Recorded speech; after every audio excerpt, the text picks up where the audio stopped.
জোড়া গোল করার পর ক্রিশ্চিয়ানো রোনালদো, আমি মহাশূন্যে গেলাম, নিন্দুকেরা প্রচার করলো আমার পায়ের নিচে মাটি নেই। হ্যাঁ দর্শক, সমালোচকদের জবাব এবং নিন্দুকদের মুখে কিভাবে চুনকালি মেখে দিতে হয় সেটা বেশ ভালোভাবেই এদিন উজবেকিস্তানের বিপক্ষে দেখিয়ে দিয়েছেন ক্রিশ্চিয়ানো রোনালদো।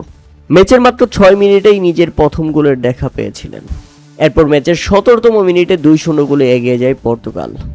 নুনো মেন্দেসের দারুণ এক ফ্রি কিকে ব্যবধান দ্বিগুণ করে পর্তুগিজরা।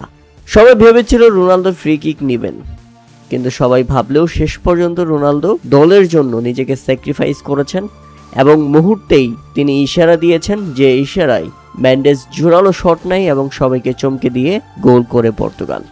এরপর 20 গজ দূর থেকে দারুণ এক গোল করে 1 গোল পরিশোধ করেছিল উজবেকিস্তান।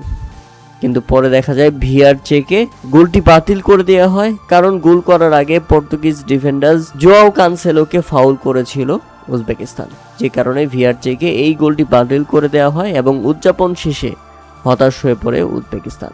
এরপর ম্যাচের 39তম মিনিটে একেবারে দারুণ এক ফিনিশিং দেখালেন পর্তুগিজ তারকা। ব্রুনো ফার্নান্দেজের পাস থেকে দারুণ ফিনিশিং, নিজের দ্বিতীয় গোল, পর্তুগালের হয়ে তৃতীয়। প্রথমার্ধ শেষ, দ্বিতীয় অর্ধে আরও একটি গোল পায় পর্তুগাল। তবে এবার উজবেকিস্তান আত্মঘাতী এক গোলে এক হালি গোল হজম করে বসল।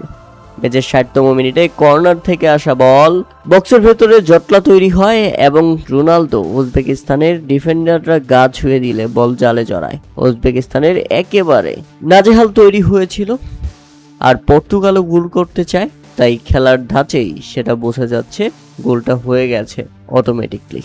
এরপর ম্যাচের 87তম মিনিটে বক্সের ভেতরে ফাঁকায় ডান পায়ের শট রাফায়েলের, বলটা একেবারে ঘুরতে ঘুরতে উজবেকিস্তানের জালে গিয়ে জড়ায়। রোনালদো একটু সামনেই দাঁড়িয়েছিলেন, তবে তাকে না দিয়ে নিজেই শট নিয়ে ফিনিশ করেছেন রাফায়েল। তাতে পর্তুগালের 5 উজবেকিস্তানের 0। একেবারে অবিশ্বাস্য এক ম্যাচ দেখা গেল এদিন।